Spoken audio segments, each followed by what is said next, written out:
Puji Tuhan, Shalom. Kita ketemu kembali di pagi hari ini. Dan di dalam New Spirit ini saya mengajak kita semuanya, mari kita terus memperdalam hubungan kita dengan Tuhan.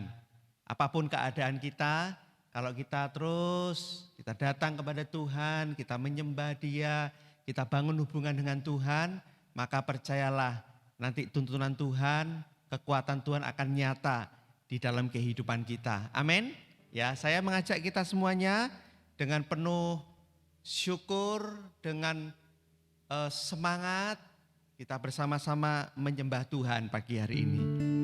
Bukan dengan kekuatanku, ku dapat jalani hidup ini. Haleluya. Bukan dengan kekuatanku, ku dapat jalani hidupku. Tanpa Tuhan yang di sampingku, ku tak mampu sendiri.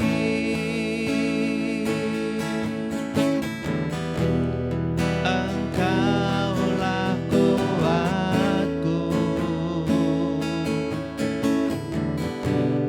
yang menopangku. Ku pandang wajah-Mu dan berseru, pertolonganku datang dari-Mu. Peganglah tanganku, jangan lepaskan. Kaulah harapan dalam hidupku. Mari datang kepada Tuhan. Katakan, bukan dengan kekuatanku, bukan dengan kekuatanku,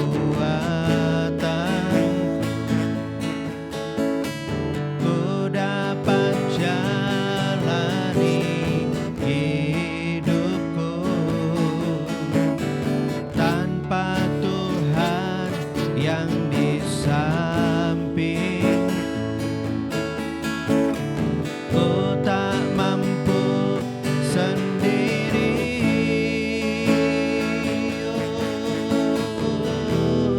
Engkaulah kuatku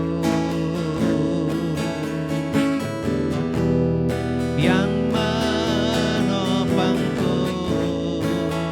Ku pandang wajah-Mu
Bapa. Ketika aku ada di dalam hadirat-Mu, aku akan mengalami kekuatan yang baru. Kami diteguhkan, kami dikuatkan. Kami menyadari bahwa sumber kekuatan kami hanyalah Engkau, Tuhan. Hari-hari ini kami tidak mampu menjalani hidup sendirian. Kami tak mungkin mengandalkan kekuatan kami. Kami mau datang kepadamu pagi hari ini, Tuhan.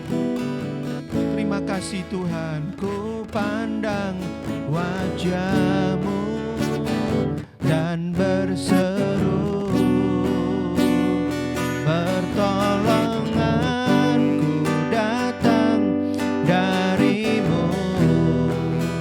Peganglah tanganku, jangan lepaskan. Kaulah harapan dalam hidupku. Ku pandang wajah-Mu dan berseru, pertolonganku datang dari-Mu. Peganglah tanganku, jangan lepaskan. Kaulah harapan dalam hidupku. Kaulah harapan dalam hidupku. Kaulah harapan dalam hidupku.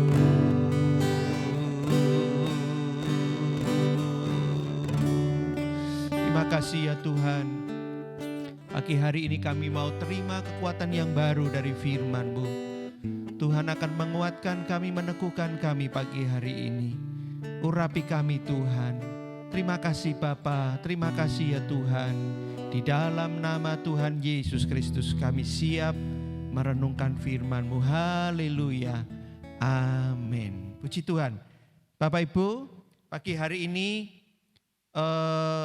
firman Tuhan saya beri judul seni mempertahankan diri. Ya, saya akan bacakan di dalam Kisah Para Rasul 12 ayat 1 sampai 7. Kira-kira pada waktu itu Raja Herodes mulai bertindak dengan keras terhadap beberapa orang dari jemaat. Ia menyuruh membunuh Yakobus, saudara Yohanes, dengan pedang. Ketika ia melihat bahwa hal itu menyenangkan hati orang Yahudi, ia melanjutkan perbuatannya itu dan menyuruh menahan Petrus. Waktu itu hari raya roti tidak beragi. Setelah Petrus ditangkap, Herodes menyuruh memenjarakannya di bawah penjagaan 4 regu, masing-masing terdiri dari 4 prajurit. Maksudnya ialah supaya sehabis Paskah ia menghadapkannya ke depan orang banyak. Demikianlah Petrus ditahan di dalam penjara, tetapi jemaat dengan tekun mendoakannya kepada Allah. Pada malam sebelum Herodes hendak menghadapkannya kepada orang banyak, Petrus tidur di antara 2 orang prajurit terbelenggu dengan 2 rantai. Selain itu, prajurit-prajurit pengawal sedang berkawal di muka pintu. Tiba-tiba berdirilah seorang malaikat Tuhan dekat Petrus dan cahaya bersinar dalam ruangan itu. Malaikat itu menepuk Petrus untuk membangunkannya. Katanya, bangunlah segera, maka gugurlah rantai itu dari tangan Petrus. Bapak Ibu, kalau kita melihat kisah ini, tentunya saudaraku, Petrus menghadapi penjara itu enggak main-main. Ya, saudaraku, salah seorang murid sudah dipenggal kepalanya. Dan saudaraku, Herodes gak main-main. Ya, saudaraku, Petrus menghadapi masa yang kritis, menghadapi masalah yang tidak lagi dia bisa selesaikan. Tetapi pagi hari ini kita belajar bagaimana Petrus dapat bertahan dalam kondisi seperti itu. Ya, saya saudaraku, mungkin hari-hari ini saudara sedang mengalami juga sebuah keadaan di mana saudara sudah gak bisa apa-apa lagi. Seperti ada di dalam penjara, kita maju gak bisa, kita mundur gak bisa, gak ada pertolongan lagi, saudaraku. Tapi pagi hari ini mari saya berikan beberapa hal, bagaimana seni mempertahankan diri. Yang pertama, saudaraku, dikatakan di sini Petrus itu dapat berdamai dengan keadaan. Buktinya apa Pak Iwan? Buktinya di ayat yang ke-6, saudaraku. Dikatakan di situ Petrus itu, saudaraku, ketika dia ada di dalam penjara, dia dapat tidur dengan nyenyak. Ya, coba saudara bayangkan, banyak orang mengalami masalah nggak bisa tidur. Apalagi masalah ini bukan masalah yang ringan. Petrus sedang bertaruh dengan nyawanya, tetapi kita lihat Petrus dapat tidur dengan nyenyak. Saudaraku, ini membuktikan apa? Petrus gak nyalahkan keadaan. Petrus gak berusaha, saudaraku, dia menyalahkan orang lain. Atau dia menyalahkan lingkungan yang ada, pemerintah yang ada. Atau saudaraku dia bersungut-sungut. Tidak, hatinya dipenuhi dengan damai sejahtera Tuhan. Dia berdamai dengan keadaan. Saudara, apapun keadaanmu hari-hari ini, syukuri. Saudara berdamai dengan keadaan, terima keadaan dengan sukacita, dengan syukur. Saya percaya justru di situ saudara akan dapat bertahan dengan baik. Saudara akan mengalami kekuatan yang luar biasa. Jangan lagi berpikir keadaanmu itu adalah sesuatu yang negatif, sesuatu yang saudara menganggap saudara sial menghadapi keadaan itu. Jangan, tapi terimalah dengan sukacita, saudara berdamai dengan keadaan. Hal kedua, saudaraku, saya percaya di situ Petrus berpikir secara positif. Pikirannya ini tenang. Dia percaya bahwa penyertaan Tuhan itu tetap ada dalam kehidupan Petrus. Dia tidak meragukan sedikit pun penyertaan Tuhan. Dia berpikir positif bahwa Tuhan ada bersama dengan dia. Tuhan tahu apa yang dialami Petrus. Dia mengerti dan Tuhan, saudaraku, mendampingi Petrus. Dia berpikir secara positif. Pagi hari ini saya mengajak saudara, mari berpikirlah secara positif. Ya, jangan berpikir yang negatif. Jangan, saudaraku, terus berpikir ke arah yang saudaraku khawatir, takut dan lain sebagainya. Itu semua akan membuat kita lemah. Tapi kalau pikiran saudara positif, saudara akan bisa tidur dengan tenang. Saudara akan bisa menghadapi dengan lebih baik lagi, saudaraku. Saudaraku, iblis itu bisa saja menjatuhkan kita dengan berbagai macam hal. Ya, tapi selama saudara bisa berpikir positif, saudara berpikir Tuhan bersama dengan aku, Tuhan tidak tinggalkan aku, Tuhan selalu memegang tanganku. Saudara berpikir positif, saya percaya di situ letak kekuatan saudara. Di situ letak bagaimana saudara bisa mempertahankan diri. Yang ketiga, saudaraku, di sini Petrus membutuhkan dukungan dari luar. Kalau kita lihat di dalam ayat yang kelima, tetapi jemaat dengan tekun mendoakannya kepada Allah. Luar biasa. Saudara dan saya di dalam kita mempertahankan diri, saudara perlu menghubungi teman-teman seiman yang lain. Telepon, katakan aku perlu dukungan doamu. Ceritakan masalahmu kepada orang-orang yang dapat dipercaya. Dan katakan aku perlu dukungan doa darimu. Saudaraku yang dikasihi Tuhan, kalau saudara ada teman untuk berdoa, saya percaya di situ letak kekuatanmu. Kita dapat mempertahankan diri dan kita akhirnya dapat lolos. Kita mengalami kemenangan dari Tuhan. Amin, saudaraku. 3 hal ini yang dialami, yang dilakukan oleh Petrus. Dia berdamai dengan keadaan, dia berpikir positif dan dia ada dukungan dari luar, dari jemaat yang lain. Puji Tuhan, biarlah 3 hal ini, seni mempertahankan diri ini, saudara dan saya juga lakukan bersama-sama. Apapun keadaanmu, kalau saudara melakukan 3 kunci mempertahankan diri ini, saya percaya saudara akan kuat dan saudara akan mengalami kemenangan. Biarlah hari ini kita melewati dengan sukacita. Saya percaya aktivitas hari ini saudara dan saya akan kuat, akan teguh dan kita akan lewati bersama-sama. Puji Tuhan, selamat beraktivitas. Sampai ketemu kembali di New Spirit yang akan datang. Tuhan Yesus memberkati kita semuanya. Amin.